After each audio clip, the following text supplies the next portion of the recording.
নবী গো জীবনে আপনাকে দেখি না, আপনার আমার মাওলারে আমি দেখি নাই, না দেখে আমি আশিক পাগল হয়ে গেছি। নবী গো আজকে বলে দাও তুমি আমি পোশাক ছাড়বো নাকি ছাড়বো, আমি জীবনটা দিয়া দিবনি। ইলহামের মাধ্যমে শুনতে পাই, এ বাবা পোশাক ছেড়ে দে, পোশাক লাগবে না,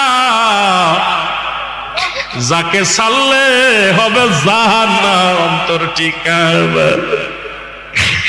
এই দুনিয়ার সব ছেড়ে দে রে হুজ্জাব, তবু কালেমা ছাড়িস না, নবীর তরিকা ছাড়িস না। হুজ্জাব এই আওয়াজটা কানে কে যেন বলছে, সঙ্গে সঙ্গে পণ্যের কাপড়টা ছেড়ে দিয়া পাগলের মতো কাঁদতে কাঁদতে